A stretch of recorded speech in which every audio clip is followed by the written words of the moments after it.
I'd just like to put this aside. We thank the SEC, your representatives are here, I believe, and we are given to understand that, in fact, Pirma no longer exists as of February 10, 2004. Is that correct? Yes, Madam Chair. Their certificate of registration has been revoked since February 10, 2004. So when was this, in fact, registered? The Pirma was registered or incorporated on March 12, 1997, Madam Chair. So from 1997 to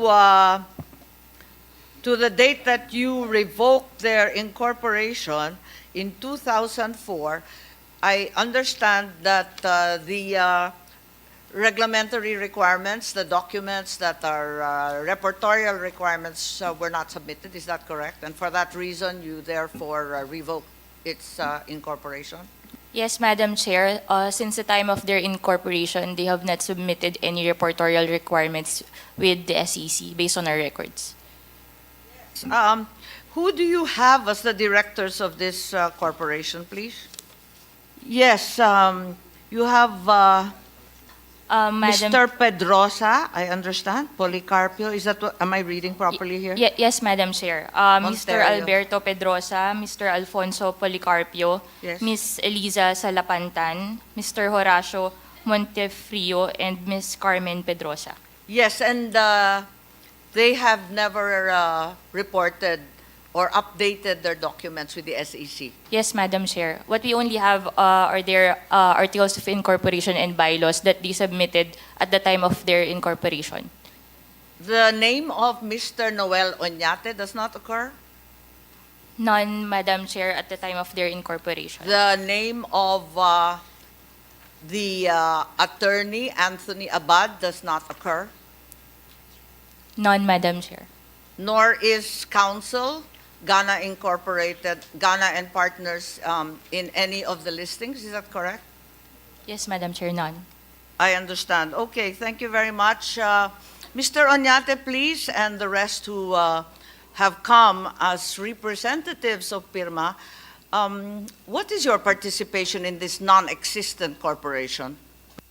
Madam Chair, with regards to the corporate registration of Pirma, may we inform the committee that we made submissions in the online portal of the SEC updating the email and the contact persons.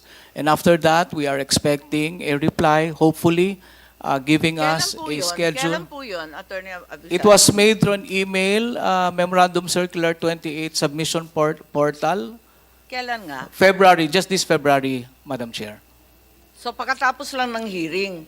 Kasi Yes, ang kukulit yes, ng Madam mga Chair, senador. because it took time for Mr. Oñate to speak with his former associates in Pirma, and we are, as soon as we are given the go signal with the You are going assessment. to update the website of a corporation that has not been in existence for 20 years. You are correct, Madam Chair, but the process Wala na is, to. Multo na to. the process is, Madam Chair, Wala we nang submit Pirma, 20 anyos na.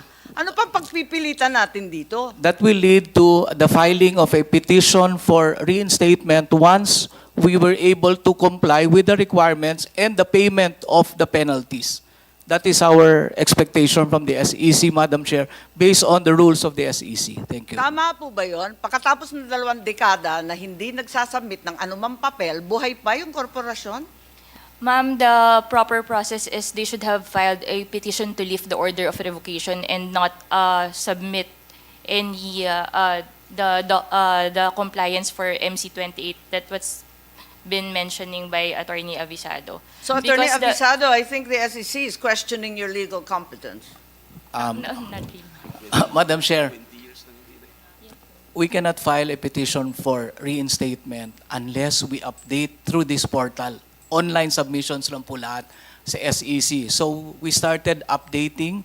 The next stage would be to submit the names, the new directors of Attorney Avisado, Pirma. you should be warned. Huwag mong tuturuan ng SEC ng trabaho nila. Baka mas hindi po. ma-trouble tayo nito. Hindi po, never Baka my intention, ilibing na Madam yung Chair. Pirma na yan. Hindi Patay po. na nga, lilibing Naghihintay pa. nga ho kami, nakikiusap kami, naghihintay kami na hopefully mapagbigyan at mabigyan ho kami ng assessment of the penalties which would allow us, once we pay, which would allow us to file a petition for reinstatement. Yun Madam lang po. Chair? Madam Chair? Yes, Senator Binay. Naguguluhan lang ho ako, Attorney Abisado, dun sa timeline nyo eh. Nag-initiate kayo ng People's Initiative, pero hindi pa pala ayos yung documentation ng pirma nyo. Di ba dapat nag-due diligence muna kayo kung talagang may entity na pirma? Eh baka naman last minute lang to pahabol.